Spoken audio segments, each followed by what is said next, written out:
Right. నిన్న మాజీ మంత్రి హరీష్ రావు అండ్ సవితా ఇంద్రారెడ్డి, పట్లల్ల కార్తిక్ రెడ్డి, సుధీర్ రెడ్డి ఇట్లా వీళ్ళందరూ మధు మధు అదే అపార్ట్మెంట్ ఉంది కదా, మధు రిడ్జ్ అపార్ట్మెంట్ అని చెప్పేసి ఇక్కడ మూసీ సుందరీకరణ పేరు మీద, లేకపోతే మూసీ రివర్ ఫ్రంట్ ప్రాజెక్ట్ ఏదైతే ఉన్నదో దాని మీద అక్కడ 5,000 కోట్ల రూపాయలు వెచ్చించి గాంధీ తాత విగ్రహం పెడతాడట రేవంత్ రెడ్డి.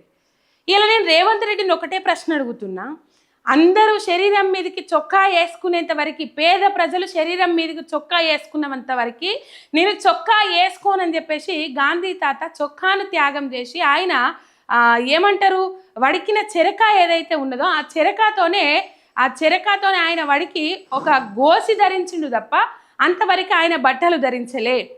ఇలా పేదల ఇండ్లను కూల్చి ఇలా కట్టుకున్న సౌధాన్ని, కళల సౌధాన్ని చెరిచి వాళ్ళకు ఆ బెనిఫిట్స్ ఇస్తాము, ఈ పరిహారం ఇస్తాము, ఆ పరిహారం ఇస్తాము అని చెప్పేసి మాట్లాడితే వాళ్ళు ఏడబోతారు, ఏడగట్టుకుంటారు.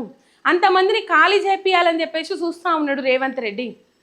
ఇక జనాలను పిచ్చోళ్ళని చేస్తానికి, జనాలను ఎర్రోళ్ళని చేస్తానికి చామల కిరణ్ కుమార్ రెడ్డి మాట్లాడతాడు, కాంగ్రెస్ ఎంపీ. ఇది కేసీఆర్ హయాంలోనే, కేసీఆర్ వచ్చిన తర్వాతనే కేసీఆర్ హయాంలోనే నిర్మించబడ్డది అని చెప్పేసి మాట్లాడతాడు. అంటే జనాలను అంతా పిచ్చోళ్ళని చేయాలని వీళ్ళు నిర్ణయం తీసుకున్నారా, వీళ్ళు కంకణం కట్టుకున్నారా? అంటే ఇప్పుడు ప్రజలు ఏమనుకోవాలి, ఇది కేసీఆరే పర్మిషన్ ఇచ్చిండట, ఎందుకు పర్మిషన్ ఇచ్చిండు, అందుకే ఇప్పుడు రేవంత్ రెడ్డి గూల కొడతాండు అని చెప్పేసి ఒక్కొక్క జాగలల్లా 107 కొన్ని ఎకరాలు, 100 ఎకరాలు అది చేసింది హైడ్రా, కొన్ని 100 ఎకరాలు సేవ్ చేసింది హైడ్రా అని చెప్పేసి వార్తలు రాపించుకుంటా ఉన్నారు పేడు పత్రికలల్లా. కానీ కాపాడింది ఎక్కడా లేదు. ఫర్ ఎగ్జాంపుల్ అరికపూడి గాంధీ ఆ ఇలాకాలో కాపాడినామని చెప్పేసి ఆ కంచంతా తీసేసి అది చేస్తే పొద్దుకే మళ్ళీ కంచేసుకున్నాడు అరికపూడి గాంధీ. మళ్ళీ అరకపూడి గాంధీ మీద మన చర్యలు తీసుకున్నాడా హైడ్రా రంగనాథు? ఏమీ లేదు, అది అటు ఇచ్చి పెట్టిండు.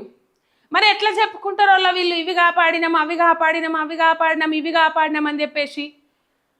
పాపము ఇగో వీళ్ళ ఇల్లు మధు రిడ్జ్ అపార్ట్మెంట్స్ ఏదైతే ఉన్నదో వాటిని మొత్తం కూలగొట్టి ఆడ గాంధీ తాత విగ్రహం పెడతాడట.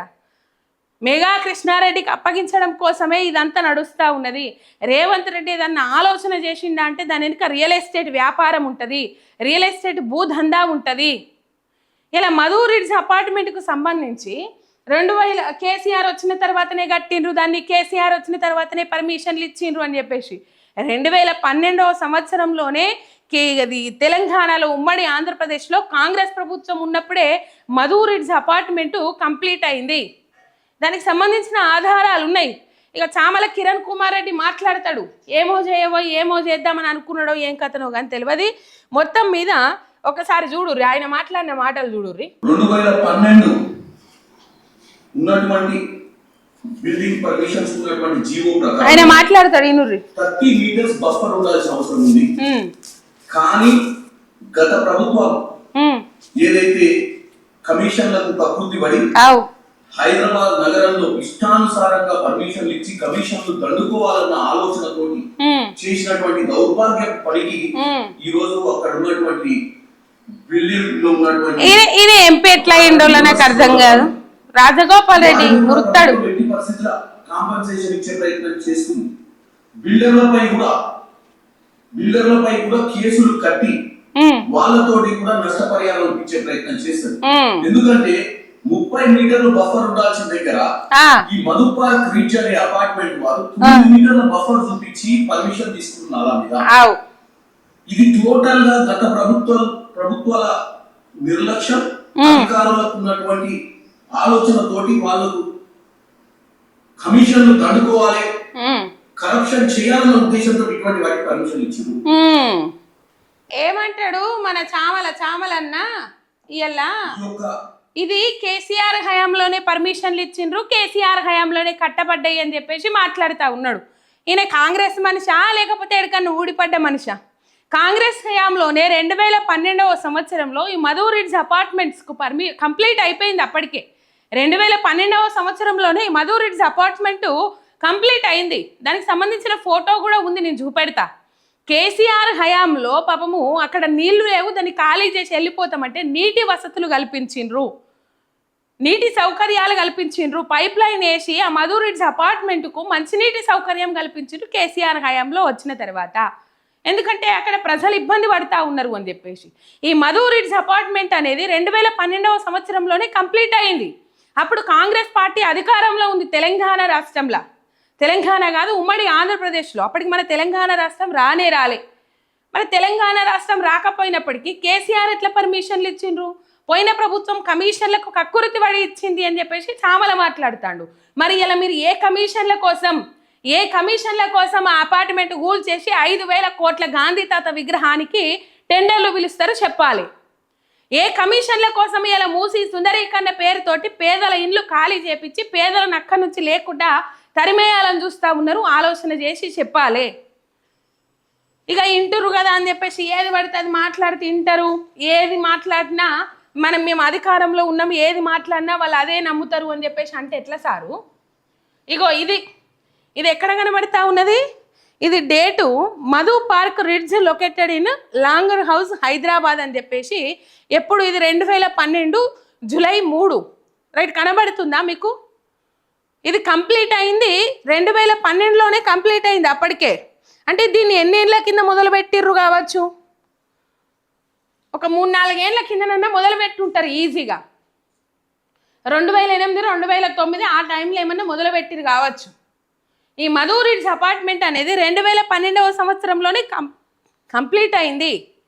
జనాలను పిచ్చోలను చేయాలి, కేసీఆర్ మీద నిందేయాలి, కేసీఆర్ను బట్టగాల్చి బదనాం చేయాలి, బీఆర్ఎస్ ప్రభుత్వాన్ని బదనాం చేయాలనే ఆలోచన తప్ప ఇంకొకటి ఏమీ లేదోళ్ళ. ఇక్కడ మనకు కనబడతా ఉన్నది కదా. అక్కడ కళ్ళకు కనబడకపోతేనేమో, సాక్ష్యాధారాలు లేకపోతేనేమో అది చేయొచ్చు. కానీ సాక్ష్యాధారాలు ఉన్నప్పటికి కూడా ఎందుకు అట్లా చేస్తూ ఉన్నారు అని అంటే కాజ్ ఓన్లీ ఈ కారణం మొత్తం కేసీఆర్ మీద నెట్టేయాలి. దీనికి పర్మిషన్లు ఇచ్చింది కేసీఆర్ అని చెప్పేసి బురద చల్లాలి, కేసీఆర్ పర్మిషన్లు ఇచ్చిందని చెప్పేసి బదనాం చేయాలి. ఇంక అంతకుమించి ఏమీ లేదు. రైట్, నిన్న బీఆర్ఎస్ నాయకులకు అక్కడ పోయిరు, జనం కండ్లు చెవులు మూసి రియాలిటీ దోపిడి, బతుకులు కూలగొట్టి విగ్రహం నిలబెడతావా? రేవంత్ ధ్యాసంతా రియల్ వ్యాపారం పైనే. ఆయన ప్రతి అడుగు భూ కబ్జాల వైపే. మూసి సుందరీకరణ పేరిట భూముల చెర, డిపిఆర్ లేకుండా, ఎఫ్టీఎల్ తేలకుండా ఈ కిరణ్ కుమార్ రెడ్డికి ఎవరు చెప్పిర్రు ఇది ఎఫ్టీఎల్, ఇది బఫర్ జోన్ అని చెప్పేసి? డిపిఆర్ లేదు, అనుమతులు లేవు. ఇంకా చెప్పుకుంటూ పోతే ఏది ఎఫ్టీఎల్ తెలియదు, ఏది బఫర్ జోన్ తెలియదు. అది బఫర్ జోన్లో ఉంది, ఎఫ్టీఎల్లో ఉంది అని చెప్పేసి ఎవరు గుర్తించిండ్రు? ఏ ఆధారాలు ఉన్నాయి, ఏ కాగితాలు ఉన్నాయి మీ దగ్గర? వాళ్ళు అదే అడుగుతుర్రు. ఇలా ఎట్లా నోటీసులు ఇస్తారు? ఇచ్చిన నోటీసులను బేషరతుగా మీరు వెనక్కి తీసుకోవాలి, లేకపోతే తిరుగుబాటు తప్పదు. ఇక్కడ దాదాపు ఉన్న మహిళలమందరం బయటకు వచ్చినాము. మహిళలకు వంటింట్లో గరిట దిప్పడమే కాదు, ప్రొటెస్ట్ చేయడం వచ్చు, మీ మీద పోరాటం కూడా చేయడం వచ్చు అని చెప్పేసి అక్కడ మహిళలు వార్నింగ్ ఇస్తూ ఉన్నారు. మధు రిడ్జ్ అపార్ట్మెంట్లు వాసులు ఎవరైతే ఉంటారో వాళ్ళు వార్నింగ్ ఇస్తూ ఉన్నారు. రూపాయి కూడబెట్టుకొని కట్టుకున్న అంటే లేకపోతే కొనుక్కున్న ఫ్లాట్లు ఇలా కూలగొడతాము, అత్తము, ఇంత మీకు నష్టపరిహారం ఇస్తాము, అవ్విత్తము, ఇవ్విత్తము, అల్లం బెల్లం అన్ని ముచ్చట్లు చెప్తారు. అయినా వాళ్ళు వినకపోయేసరికి ఇక చామలసంటోళ్ళు రంగంలోకి దిగి ఇది కేసీఆర్ఏ పర్మిషన్ ఇచ్చిండు, ఇది కేసీఆర్ఏ. అసలు ఈయన మాటల మీద స్పందించాల్సిన అవసరం కూడా లేదు. ఎప్పుడేం మాట్లాడతాడో ఆయనకే తెలియదు. ఏదన్నా రేవంత్ రెడ్డి మీద పాపం చిన్న ఈగ వాలింది, దోమ వాలింది అని అంటే కొన్ని పత్రికల లెక్కన ఈయన కూడా వాలిపోతాడు. ఎటువంటి థ్రెట్ రానియడు. రైతు పిల్లలకు ఫీజు రియంబర్మెంట్స్ ఇవ్వమంటే డబ్బులు లేవంటాడు. రిటైర్డ్ ఉద్యోగుల పెన్షన్, రైతులకు రైతు బంధు అడిగితే పైసలు లేవంటారు. పైసలు లేకుంటే జూబ్లీ హిల్స్లో 100 కోట్లతో సీఎం క్యాంప్ ఆఫీసు, 5 కోట్లతో డిప్యూటీ సీఎం విక్రమార్కకు 3వ క్యాంప్ ఆఫీస్ కట్టుకోవడానికి ఎక్కడి నుంచి తెస్తున్నారు? ఇప్పుడు ఎవరి జేబులు నింపడానికి మూసి పేరుతో 1,50,000 కోట్లు ఖర్చు పెడుతున్నారు అని చెప్పేసి ఇప్పుడు దీనికి కిరణ్ కుమార్ రెడ్డి సమాధానం చెప్పాలి. ఏమన్నాడు? కమిషన్లకు కక్కుర్తి పడి కమిషన్ల కోసమే ఆనాడు పర్మిషన్లు ఇచ్చిర్రు.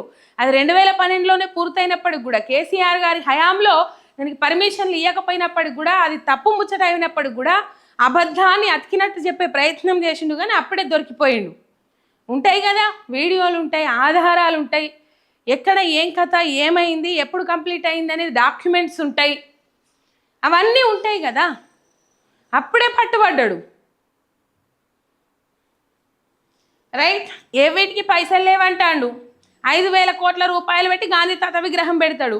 200 కోట్ల రూపాయలు పెట్టి మెస్సీతో ఫుట్బాల్ ఆడతాడు, 100 కోట్ల రూపాయలు పెట్టి అందాల పోటీలు నిర్వహిస్తాడు, 100 కోట్ల రూపాయలు పెట్టి గ్లోబల్ సమ్మిట్ అని చెప్పేసి ఓటు నిర్వహిస్తాడు. అది కాంగ్రెస్ పార్టీ నాయకుల కోసమే. ఇట్లా తెలంగాణ ప్రజల సొమ్ము ధారాదత్తం చేస్తూ ఉన్నాడు, అప్పనంగా ఖర్చు పెడతా ఉన్నాడు. కాంగ్రెస్ పార్టీ నాయకులైన ముఖ్యమంత్రి రేవంత్ రెడ్డి అయినా తెలంగాణ ప్రజలను ఆగం చేస్తారు, అంతకు మించి ఏమీ లేదు. కోసిన రూపాయి లేదంటాడు.